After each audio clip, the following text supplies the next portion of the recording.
Hello and welcome to this short format Getting Started with Ranorex video. My name's Aaron Stearns. I'm a solutions engineer with the team here. And this video is mostly aimed towards brand new users of Ranorex. Let's say you've just downloaded and installed the trial, or you've been playing around with it for a day or two, and you're starting to notice some things happening in the tool that perhaps you're curious about what's going on, what's really going on behind the scenes. How is Ranorex doing all of these things that it's doing? I might be using the recorder, but how is it that Ranorex is generating all of these actions and creating items in my repository? And how is Ranorex figuring that out behind the scenes? Uh, this topic is very much of interest for users of Ranorex because all of those actions that Ranorex is creating that are abstracted away from us as the user, all those things are modifiable, they're customizable, and that comes, of course, with experience and with time using the tool. But when a new user is just starting out, they may not be familiar with what those things are and how they can be customized and modified. So the goal of this webinar here is to discuss what some of those things are and some of the resources and best practices and approaches that you can take to set you out on the right path from the very beginning. I'm not much for slides, so I'll jump right out of the slides here and we'll go right into Ranorex Studio. So I'll end this slideshow and we'll jump over to Ranorex Studio. First things first, I have just opened up Ranorex Studio, and this is, of course, what you should be seeing here. You should see the main page of Ranorex. You have a little start menu here. You can choose to create a new solution or a blank solution or anything really. Um, and down here, you have some recent solutions that you may or may not have been working on. If you're a new user, this section should be empty. You do have some sample solutions here as well that were built by us you can open those up and reference those. If there's something, let's say, in a web sample that you'd be curious of seeing, you might be able to find it in there. Something you may also notice is that my Ranorex Studio is in dark mode. If you prefer dark mode, like I do, a lot of users, the default setting is in light mode. But if you prefer dark mode, I think it's a little easier on the eyes. If you're spending a lot of time in Ranorex, you can jump up here to Tools, go to Options, and switch from light to dark. And then all you have to do is restart Ranorex. You see Restart Required here. Restart, and it'll be in the color preference that you chose. So what we're going to do here is we're going to start a brand new solution via Wizard. And the wizard here, we have the couple of options that we can start out with that if we want to start specifically on a desktop or web or mobile application, whatever it may be. So we'll be choosing one of those, but also take note of the fact that in many places, at many times, when you're initially getting set up, either with creating a solution or when you're a new user to Ranorex, you have a lot of pop-ups and reminders and things like this one here, Ranorize yourself in 20 minutes. And what all of these are, they are links to our user guide. So you can either click these buttons or links directly, or we can go over here and I'll open up the user guide, navigate to it. So let's go to ranorex.com.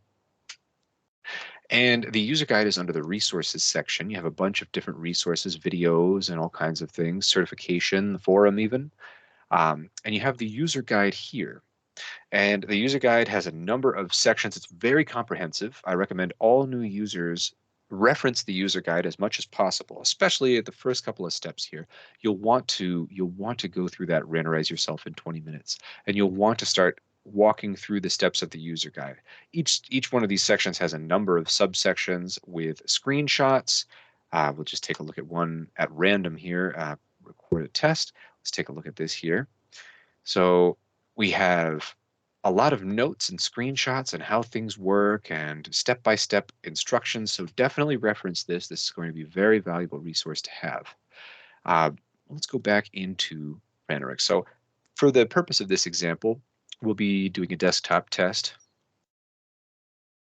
And we can give this a name. We'll call this Getting Started Webinar. And I can choose where I want to have this solution saved.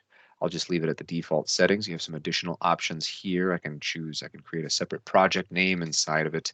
But for now, we'll just go straight through with all of these most apparent settings here. So we'll go to the next one. The application that we want to test, we can select from a running process, which is this one that I want to use. But if the application's not running, you can browse for it as well. So we'll go here. That's the one I want, and continue. And then here we have a whitelist, and you can choose to or not choose to whitelist applications, or use a whitelist rather. So the whitelist, what it does is it basically puts blinders on Ranorex. And so you can say, I just want to whitelist this single application or these couple of applications, and I want Ranorex to only be able to interact with those applications.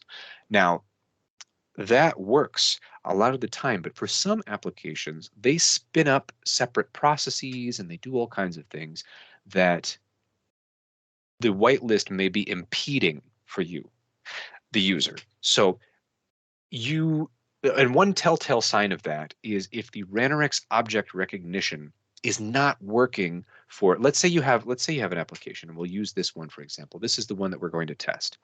And let's say my application here, it's this fairly simple application, but at some point, maybe I press a button or I perform some action and a separate window or big pop-up comes up. That might actually be a separate application that has been started up. And so because that application has different identifying information about it, and it's not on my whitelist, Ranorex may not be able to track that application if that application is not on the whitelist. So because of that, we can choose to just not use a whitelist at all if we'd like. Or in this case, I know as a user of this tool and of this application that this one, I can add it to the whitelist. So let's do that. I'll add it to my whitelist. And the whitelist is, you can modify that later. So we'll finish this up. All the steps of the wizard here. And this creates the solution for me. So first things first, you have this nice little sidebar here that has a few different step-by-step actions that you can take, and a little animation and all kinds of links. Once again, many of these links take you back to the user guide that we were just on. This is a very helpful little thing when you're first getting started. I'm going to close it for now, though. I just like to have as much space as possible. And all right, so what do we have here, right? We've stepped through the wizard, and now we have this basic kind of scaffolding of a test set up for us. So first and foremost, I know I said I'd address this again. The whitelist, we have this view whitelist here. And notice because I put the app in the whitelist, I chose to whitelist it. We have a whitelist with an application here. But if I wanted to delete this and empty out my whitelist, I could go here, and this allows me to modify my whitelist. So currently this one's whitelisted. I could delete that and I could apply it. But I'll just leave it as it is for now. Okay, and I'll close this too. Okay, so we have this bare bones scaffolding of a test that's been set up for us here by Ranorex by walking through that wizard. And what is it? So we have a test suite, and in that test suite we have a test case, and we can rename all of these things too. So if this test case is pretty generic, so let's say I want to call this first steps, or you could call it whatever you'd like, smoke test, if this is indeed a smoke test, or whatever you'd like to call it, but let's call it first steps.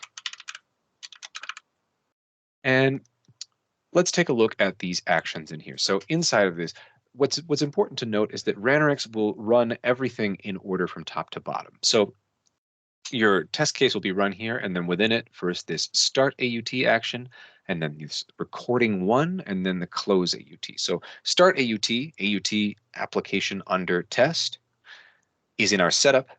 And so the setup happens first. That starts the application, which we can see here. If we click on it, we have a single action in our actions panel, and that is a run application action, and it's going to run this executable file that I have at this path. And then there's this recording one, which is just a generic name, that the default name that Ranorex gives to this recording, where we're going to go actually record some actions and perform some work. And then finally, there's a teardown step with the close AUT application under test. So let's jump into recording one here. And currently recording one, as we saw over here in Start AUT, there was an action in here that was generated for us. But in recording one, there are no actions and there are no what? There are no items in our repository, items or elements. You can use those names interchangeably, but everything's blank. And so what does that mean? Well, let's take a look at the application that we want to interact with. So this is the application that we want to interact with. And the way that we're going to interact with it at first is going to be with the Ranorex recorder. So I'll press this record button, and my background is very cluttered. It's very busy, and I would rather have it be a little more clear. So I can open up this new tab so I have a black background, so we have a little contrast here. Or I could minimize everything and have this on my dark colored desktop. But the most important thing that I did before I did any of that was I pressed pause. So when we were in Ranorex Studio, I pressed the record button, and that minimized Ranorex Studio, and it brought up the application that I wanted to test, and it looked like this. It was red, and what that means is that when I mouse around, if I click on things, those actions will be recorded by Ranorex. So recording actions is what we want to do, but we want to make sure that we're starting in the right place, right? We want to make sure that, just because I pressed the record button, maybe I had to minimize something, I had to click on this other tab, I had to do a few administrative tasks or whatever before I started recording clicks. Well, none of those fall inside the scope of what I actually want to do with my test. So I should pause first or get everything set up the right way so that when I fire up the recorder, I have my application front and center, and I'm able to immediately start interacting with it with the Ranorex recorder. And what do I mean when I say interact with it? I mean, I can click here, I can type. I'm sure you can hear my loud keyboard. I have one of these mechanical keyboards. I love it, but some people don't. But let's take a look at that. So what did I do? I clicked and I typed. And notice I clicked and typed not really fast. I wasn't trying to be a speed typer. I wasn't trying to click, click, click everywhere that I could as fast as possible. I clicked, I waited a second or two, I typed methodically and at a good pace, not too slow, not too fast, and everything was recorded just fine over here. Sometimes you may see that if you were clicking too fast or in too many places quickly, or you're trying to type too fast, or whatever you may be doing, you might see that Ranorex may get a little confused because it takes a second for it to pick up on all those actions. So you want to make sure that when you're using the recorder that you are doing things at a good pace, a nice methodical pace. So I have my two actions. And first I performed a mouse click, and it was a mouse left click, most importantly, because I could also right click. I could double click. I could do other actions with the mouse down, mouse move, mouse up, like a drag and drop. But I made a mouse left click, and we can see a screenshot of where I clicked. So I know I clicked in that text box. That looks good. And then I made a key sequence, which is I just typed. And let's take a look at that. So we can see that screenshot too. Let's say I accidentally clicked in the wrong place, let's say I clicked here. Well, I didn't really mean to click here. Maybe that was a mistake. Maybe I meant to click the submit button, but I clicked over here by accident. I can take a look, I can look at my actions here. Did I mean to click this? I can see my mouse there in the screenshot. No, maybe I didn't. So, and what about this one? No, it looks like I was close to the submit button, but I didn't mean to click that. So I can delete them on the fly. And let's go, and we're still recording, right? We're still in red, and we can see our object recognition, our Ranorex object recognition. So I can see all these red boxes over all the elements. Now I want to press submit. So that looks good too. Same thing, a mouse left click on a submit button.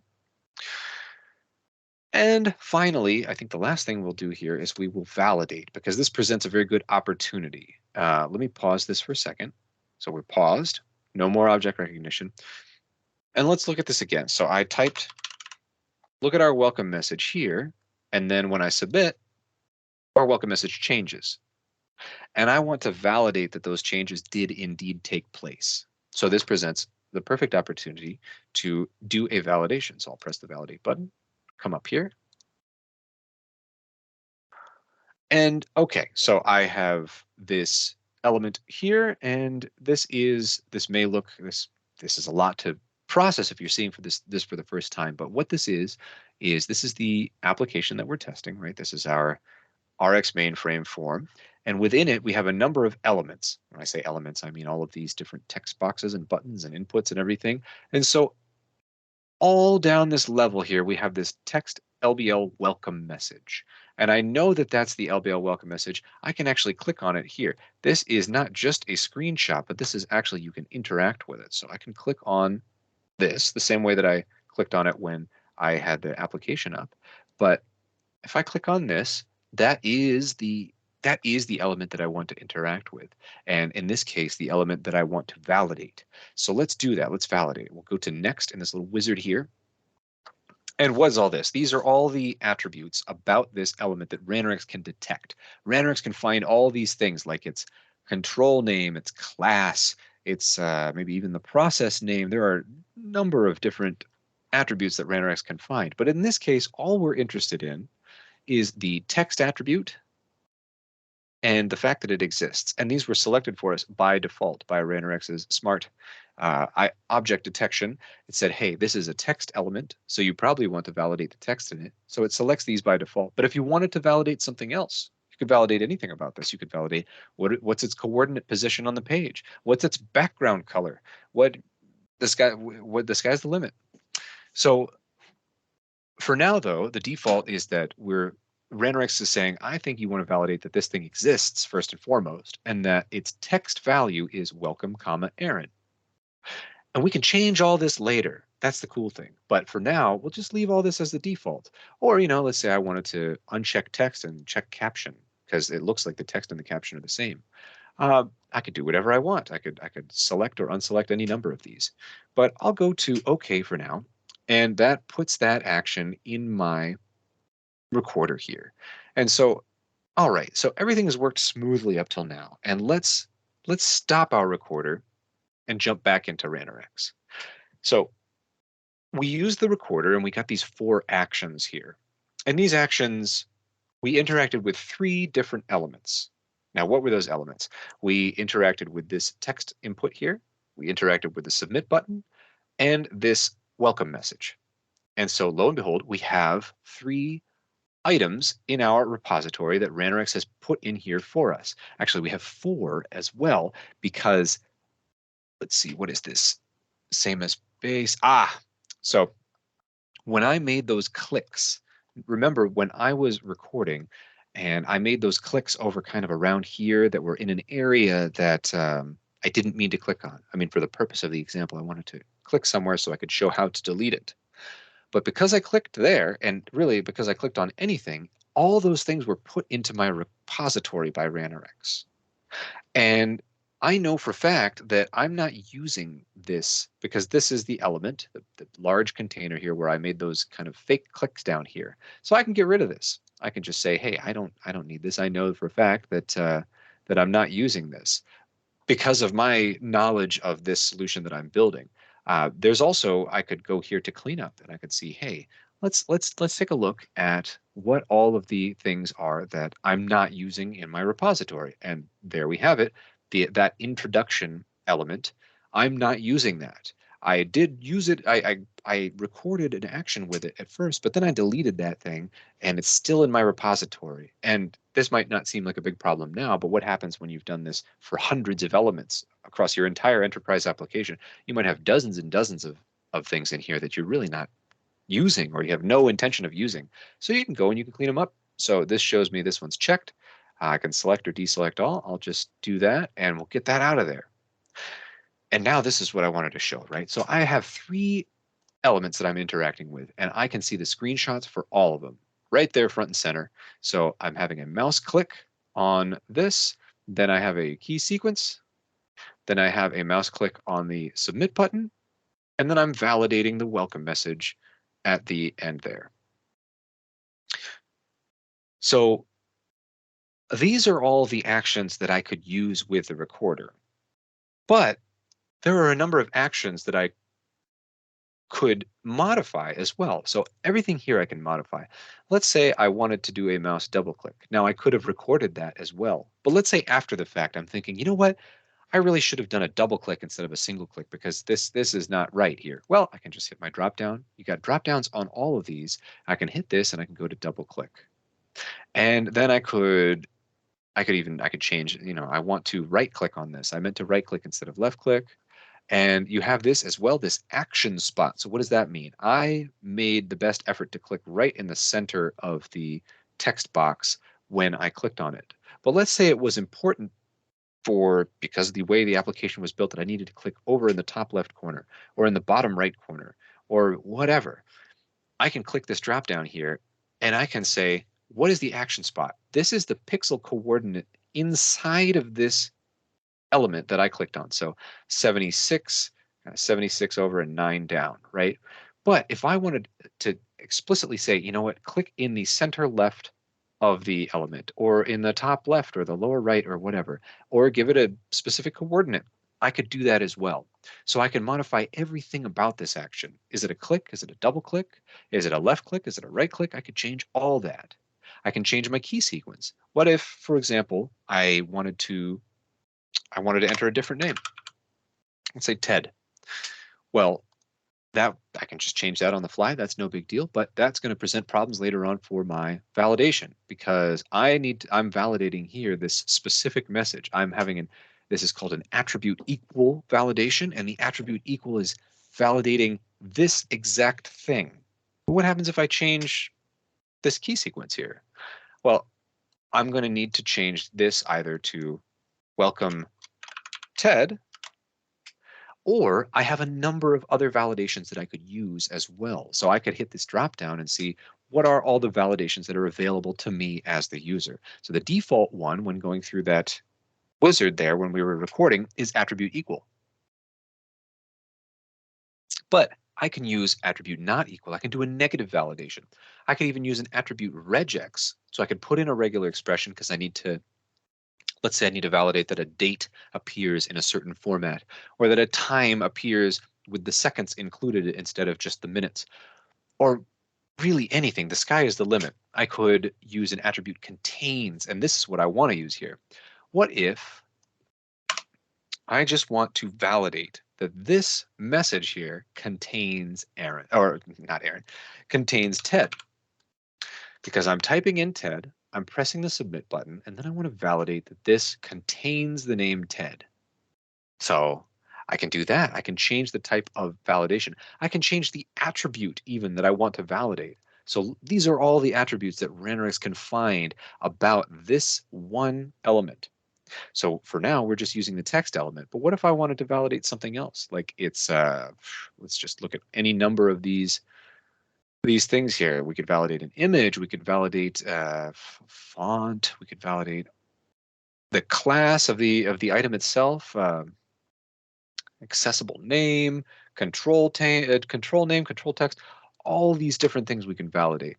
This is just the tip of the iceberg that we're validating the text. So, okay, so all these things Ranorex created for us, and it put all of these items in our repository that we interacted with from clicking on them and typing in them and all this.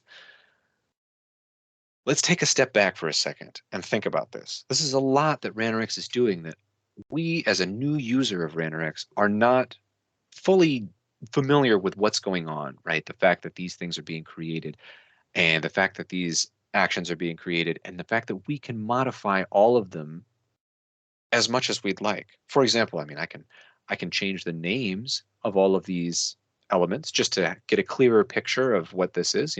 Ranorex gives it a name based off of something about this element, but enter your name as maybe I want to call it something else,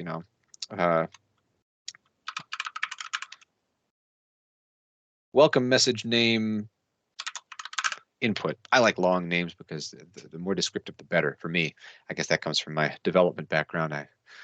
Long method names works for me, but welcome message name input, that for me, that is clearer. And so I can change my name here, the name of the element, but I can also change the path. And this is the real power of Ranorex. This is where you as a new user, although this is a new concept, you will have a tremendous amount of ability to do an incredible range of things in Ranorex. Let's say, for example, you wanted to, let's look at our screenshot here of our application. Let's say we had a text box next to a submit button.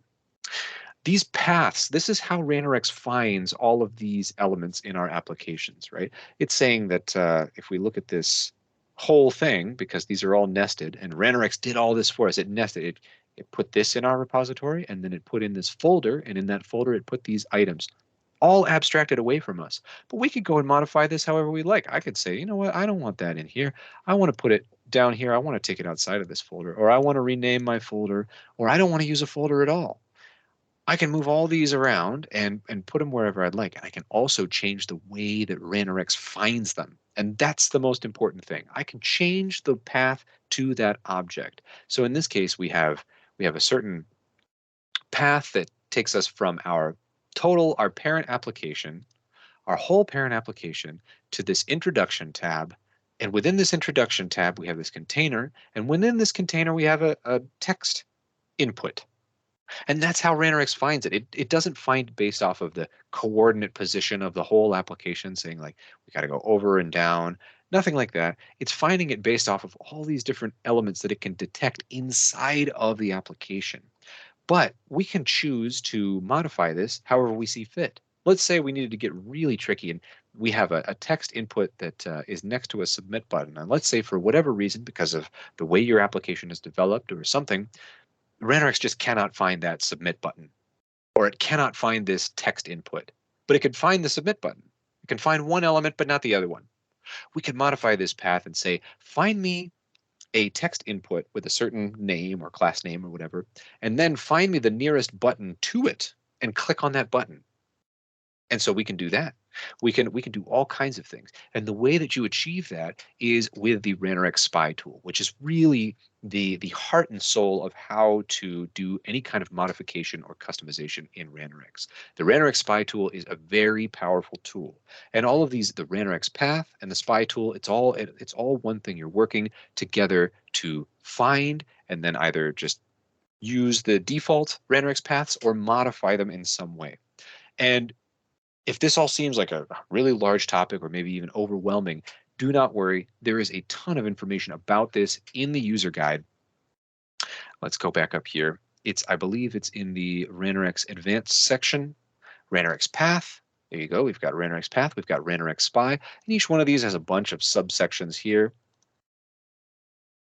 So you can dig in there. All these sections, they have, like I said before, they have screenshots. They have all kinds of step-by-step instructions. So don't feel like you're up a creek without a paddle. You have tons of support. Also, feel free to reach out to us.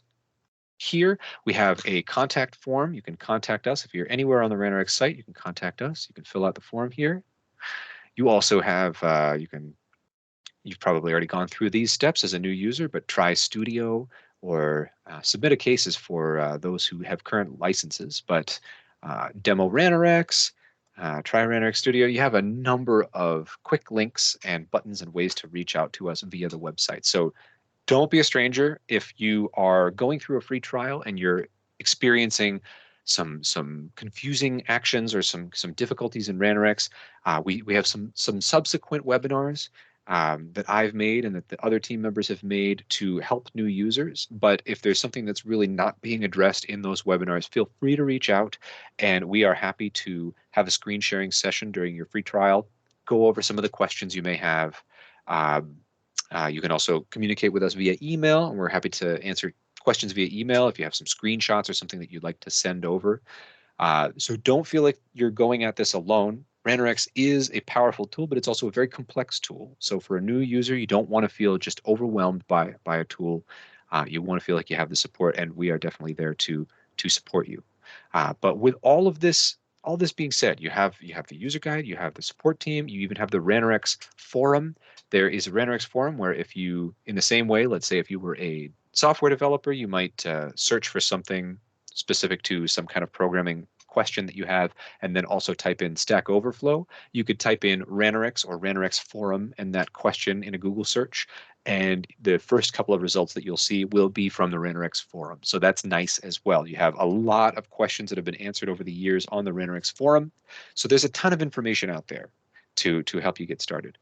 But let's come back in here in Ranorex for a second. So I know I mentioned the Ranorex paths, and I know I mentioned the spy tool.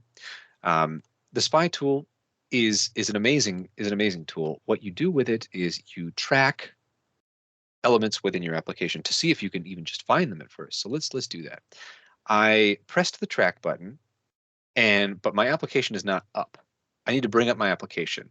But look at all this. I have all these um, object recognition boxes that are happening because my application is behind my web browser. So what I need to do in order to temporarily disable the tracking that we see here, I need to press and hold the F12 key.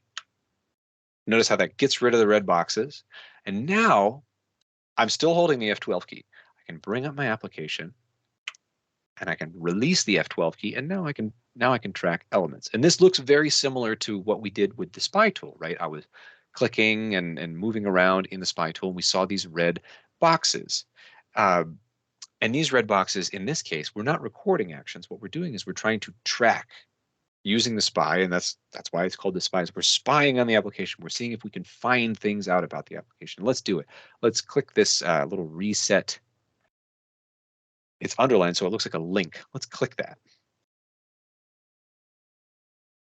And that looks correct. We have the screenshot of it here. I can see that it is actually a link.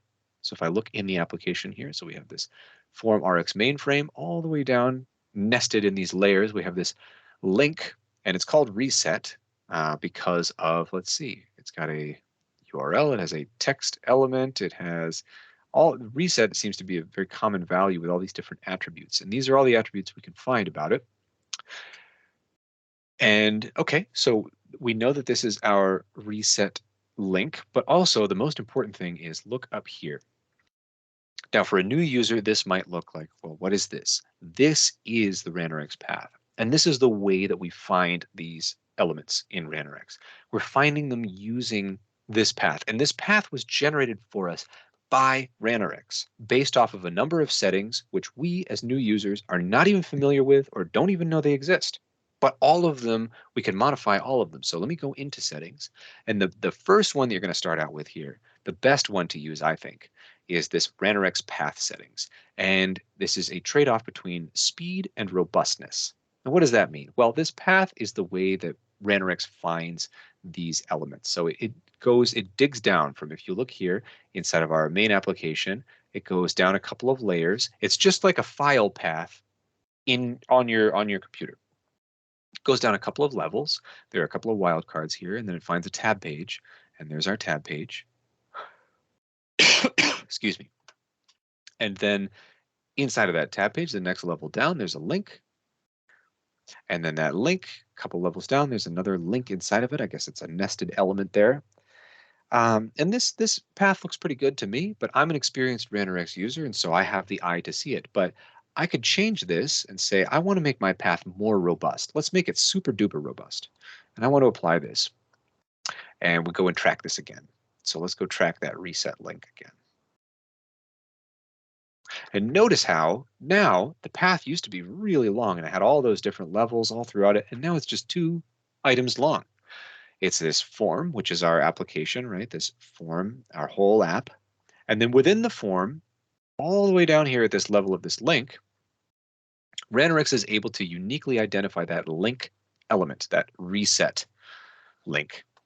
And so Ranorex says inside of our form here, 2 slashes means any level, at any place inside this whole tree of elements, find me this one thing. So, hey, this is a completely different path. And as new users, we see this and this would require a little bit of study or a little bit of reaching out. You can reference our docs or you can reach out to us on the sales team. But if you want to really figure out how to become a master of the Ranorex path and be able to modify it to exactly your specifications, or you want to change the robustness of these paths so that if your software changes, the developers make some changes, let's say in a couple months time or even next year or whenever, you want to be able to think ahead and handle those potential changes that may come down the line in the future by having more robust paths. You can do that from the very start. So feel free to contact us about that as well, because that's a whole separate topic. We provide trainings on that subject.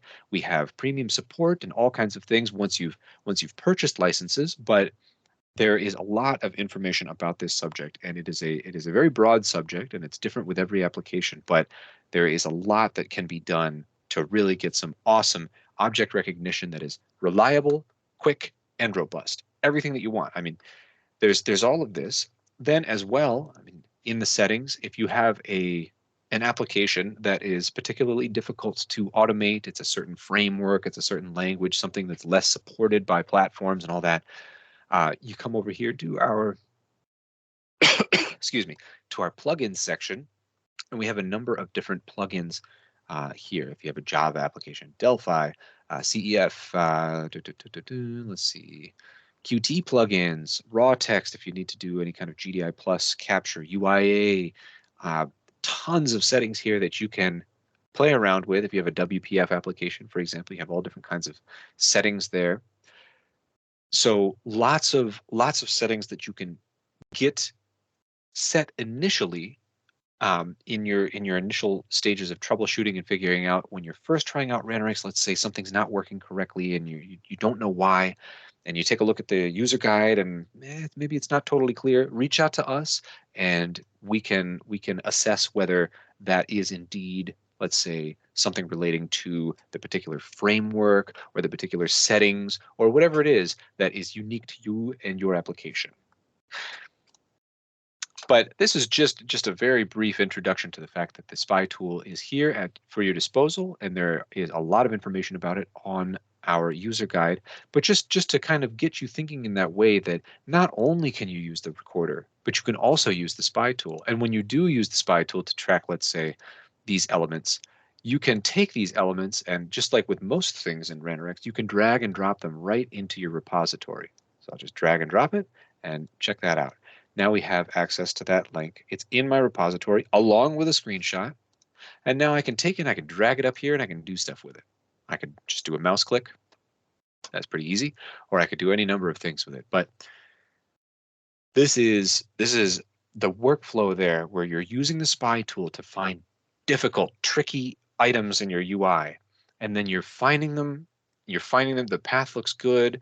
And let's say, let me press enter here. When I press enter, we can see for a fact that Ranorex could find that element, that reset link element. It says one element found, took 317 milliseconds. We found it.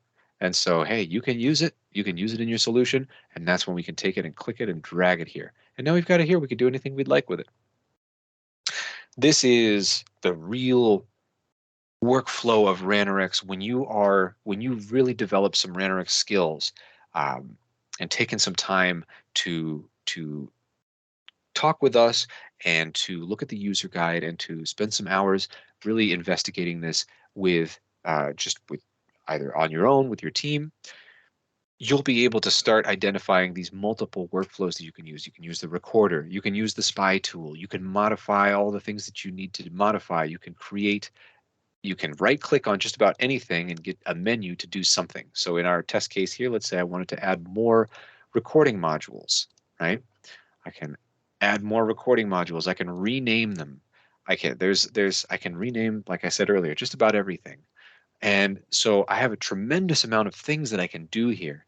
And taking this even a step further, I could jump into here and I could take a look at the code that Ranorex generated for these actions behind the scenes and modify that as well.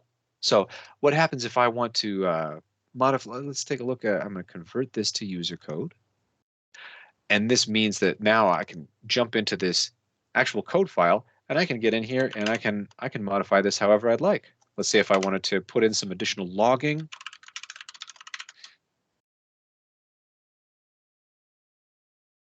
Or whatever I'd like to do, I could bring in some additional libraries, some C# libraries. I even have access to the NuGet package manager. I can bring in any library that I want. These are just some popular ones. But I have a tremendous amount of flexibility here. And now notice, I didn't have to do any of this to get started with Ranorex. But if I need this kind of custom functionality at a later point, I have access to it. as a user. And so if you have a cross-functional team, if you have people with different skill sets, right? Some people are developers, some people are QA testers, some people are business users.